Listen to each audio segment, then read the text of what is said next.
We often get into vigorous debates about what the best game of all time is. But what about the worst game of all time? For decades, that honor has popularly belonged to E.T. the Extra-Terrestrial, a 1982 licensed game for the Atari 2600, based on the movie of the same name. But the real story of E.T. is far deeper than the hole that was dug to house hundreds of copies of the critically panned game in a New Mexico landfill. Rather, E.T.'s development is a tale of the perils of crunch, an advent of new game design ideas, one man's efforts to make good on a promise to a film giant, and an industry-wide crash that transformed video games forever. This is Art of the Level.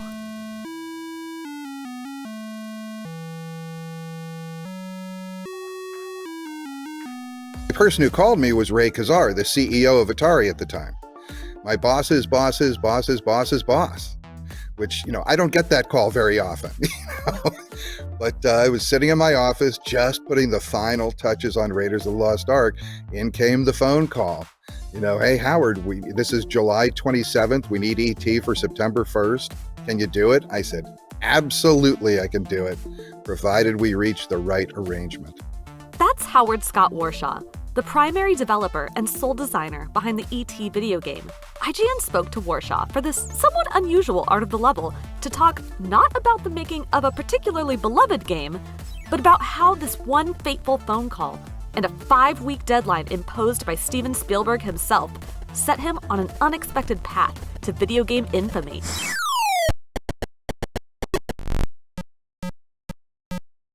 To understand Warshaw's seemingly strange acceptance of an almost impossible deadline, it's helpful to know a little bit about how he ended up at Atari in the first place. I was in love with computers in my graduate work in college, and I fell out of love with computers at Hewlett-Packard, where I was kind of drowning in a sea of computational mediocrity, and it was very unsatisfying.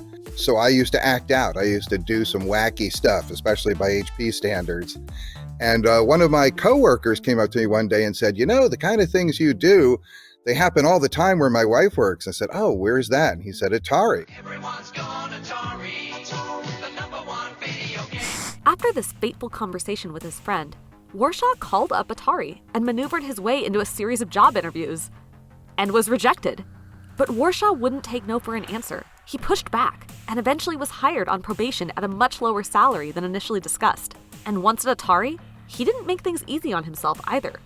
First, he was asked what system at Atari he wanted to work on. I didn't have much of a basis for the decision, so I just said to him, what's the lowest, dirtiest, most grungy system you have to work on? What's the most difficult one to program? And he said, oh, that's the 2600. And I said, well, that's where I want to start, because I never like moving down. So I like to start at the bottom and move up. What was the 2600, or as it was once known, the Atari VCS? I'll let Atari explain it. It's the video system with classics galore, from Space Invaders to Cars That Roar. So Warshaw was assigned to convert the arcade game Star Castle to the Atari 2600, and immediately began stirring up trouble. The first thing I did with my project was go to my boss and say, you know what? This game's going to suck. I don't want to do this game. This is not the project I want to do. Warshaw presented an alternate gameplay idea that he felt was better adapted to the machine, and his pitch was accepted. That game ultimately became Yar's Revenge, which has since become the best-selling non-licensed game for the console, and remains well-regarded to this day. On the strength of Yar's Revenge, Warshaw was recommended to do the first movie-to-video game conversion for Atari, Raiders of the Lost Ark, and his work on that made a strong enough impression that in the final days of development, he earned himself that fateful phone call from the CEO of Atari, signing him up to make E.T. the Extra-Terrestrial. Hey, Howard, this is July 27th. We need ET for September 1st. Can you do it? I said, absolutely, I can do it, provided we reach the right arrangement.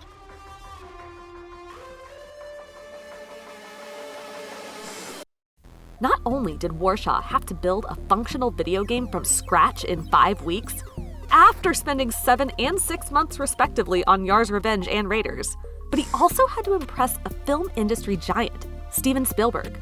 Warshaw was given 72 hours to put together a basic design concept for E.T., fly out to LA, and present the idea to Spielberg directly. With E.T., I had enough time to just implement my design. I certainly didn't have time to step away from it and hang out for a while and then see where it goes. And it probably is worth noting that when I did present that design, I laid it out, Spielberg listened to the whole thing, and at the end he looked at me and he said, "Couldn't you do something more like Pac-Man?" And I couldn't believe, my whole bottom fell out of me. But the truth of it that I knew that I hadn't communicated to him was that this was a game I could deliver in the time frame. I didn't want to say that to him because I didn't want to come off as desperate, frankly. And so what I did say was, Stephen, E.T. is really an extraordinary, it's a special film. And I think it needs a special kind of game to go with it. And this is a unique design, and this is something that I think, lives up to the level of the film and is appropriate to what we're trying to produce. and he went, "Oh, okay, yeah," and he agreed with that, and that was good. Because if he would have said, "No, I really want a Pac-Man," I would have had to say to him, "We can't do Pac-Man in this time. We only have 5 weeks. This is what I can do. Please be okay." Pac-Man was off the table. So what was Warshaw pitching to Spielberg? When he sat down to design an E.T. game, he first had to puzzle out what genre he was going to make. Whatever it was, it had to be simple enough to be made very quickly, but needed to be fun enough to replay and have a broad enough scope to actually be replayable. Warshaw settled on the idea of a treasure hunt for the phone pieces E.T. assembles during the movie. Once players find all 3 phone pieces, they then have to find the one spot on the map where they can use the phone to call the spaceship to come get them, and from there must find the landing zone. And there are also a number of candies, Reese's Pieces rather, scattered about that E.T. can collect, either to help restore his energy as it's spent by walking around, or to give to Elliot in return for a phone piece.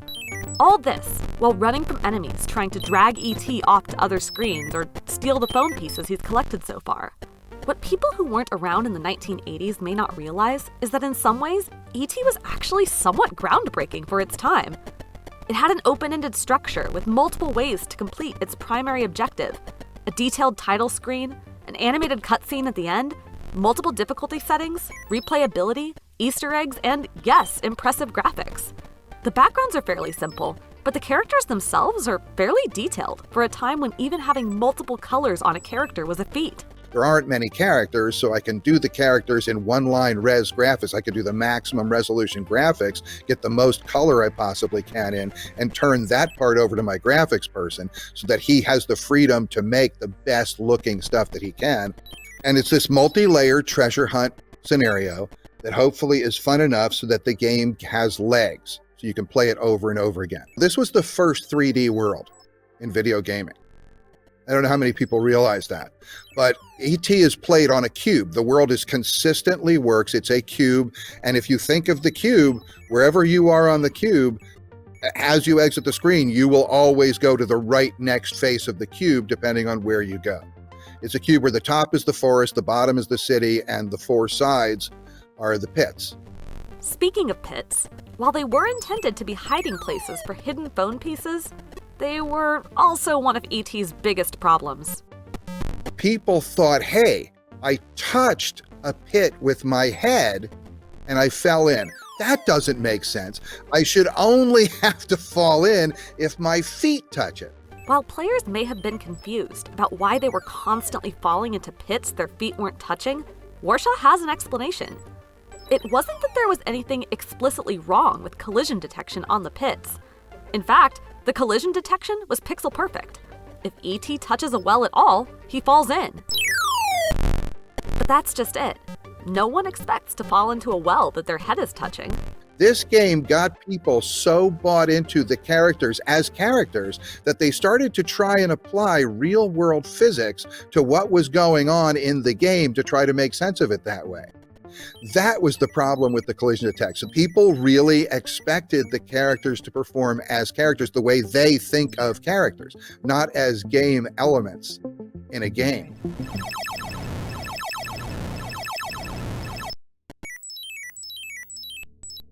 Pit collision was certainly a major issue with E.T., but it wasn't the only one. Another of E.T.'s greatest flaws, Warshaw explains, is that it commits a fundamental sin of video game design. It disorients the player. Frustration is an essential part of video games. Frustration is necessary because if you don't experience any frustration or any pushback from the game, there's no satisfaction when you achieve something. So there has to be some frustration in the game. What you can't do is disorient the player. And there's a big difference between frustration and disorientation, right? Frustration is understanding what I'm trying to do, but I don't seem to be able to do it. Disorientation means I suddenly don't understand what's going on around me and I'm lost in the environment. So the analogy I always use with it is that frustration is I can see the cookie jar, but I can't figure out how to reach it. Disorientation is I walk into the kitchen to get a cookie and I find them in the garage. And that's what happened in E.T. When people understand the game, people who have played the game, come to understand the game, or even, God forbid, read the manual, for new players who don't really get it, it is too easy for you to suddenly make a move that you didn't understand and wind up in a place you don't know how you got there and what am I doing here? It doesn't make any sense. It actually becomes disorienting. And that's a problem. Another major issue Warshaw pinpoints is the simple fact that an Atari 2600 game made in 5 weeks was never going to live up to the expectations of the massive license it had taken on. And not just because of the size of the license, but because of the genre of the film itself. His previous work, Raiders of the Lost Ark, had been based on an action movie that he was able to turn into an action game. But E.T. was not an action movie. It was an emotional journey about family, friendship, and connection between two individuals from very different worlds. Not exactly the kind of film easily translatable into video game format way back in 1982. People come out of E.T., the movie, and they think, wow, what an amazing movie, because it is a great movie. And you feel great after having seen it, and you're inspired, and it's uplifting, and it's got an alien, and you like the alien, and it's just, boy, wouldn't it be fun to live some of this stuff? So then you pick up a game, you think, yeah, now I'm going to be able to have the E.T. experience. And I just don't think there's a video game you're going to make on the 2600 that's going to carry the emotional weight of those expectations. E.T. phone home. The issue of conveying emotion on the Atari 2600 is not a problem Warshaw was ever going to be able to solve. But given E.T.'s fame, he's often asked what he would do to change the game if he had the chance. And Warshaw, of course, has some ideas. First and foremost, he removed the aforementioned disorientation issue by making it so players only fell into a pit if their feet touched it, and he'd make it impossible to fall back in accidentally once you'd emerged. It's such an obvious major improvement that at least one fan of E.T. has already figured out how to adjust it and shared the fix publicly so that anyone can open up an E.T. ROM and make the change themselves, alongside other minor bug fixes and adjustments, such as making E.T. brown instead of green. The next thing I would do is, there's a bunch of arrows in the game that I thought would be an interesting expedient to have you jump from one screen to the next to save you time, because walking and running in the game costs energy.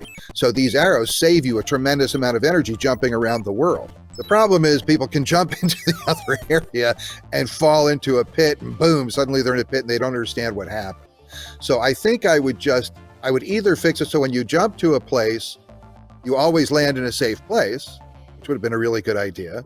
Even better, I would probably just eliminate the arrows, because there's too much stuff going on in the control panel. If I were to do just those things, I think the game would have an incredibly different perception. I think a lot of people would be far less frustrated with the game.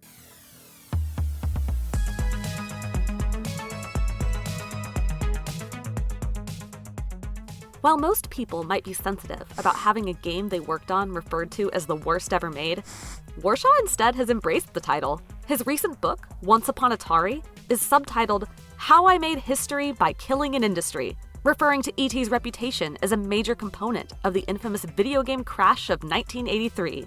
A quick history lesson. In the early 1980s, the Atari 2600's success led to a sudden, major influx of other new consoles from different manufacturers, all trying to get a piece of the pie, and all with their own libraries of games.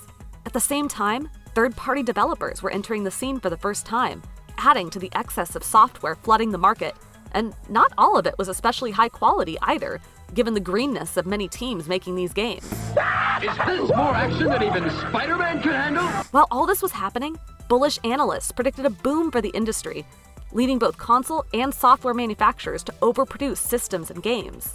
And then, Atari released E.T., alongside the Atari 2600 port of Pac-Man, which was also critically panned.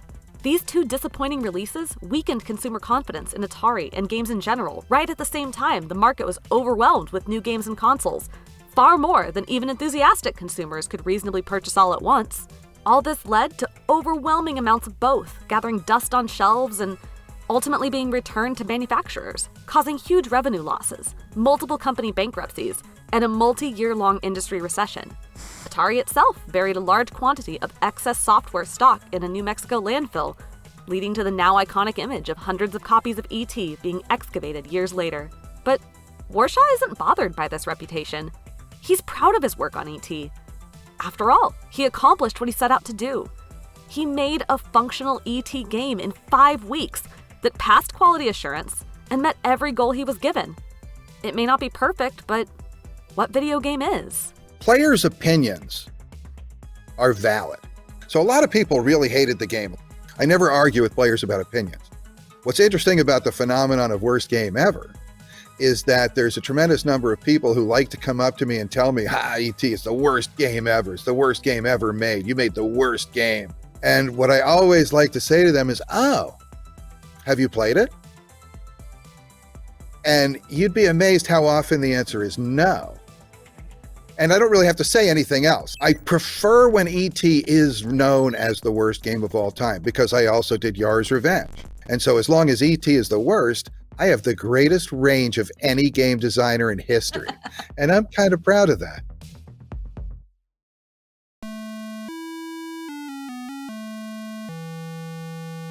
Thanks so much for watching our latest Art of the Level. For more on the series, check out our deep dives into Teenage Mutant Ninja Turtles, Shredder's Revenge, and Returnal. And for everything else, stick with IGN.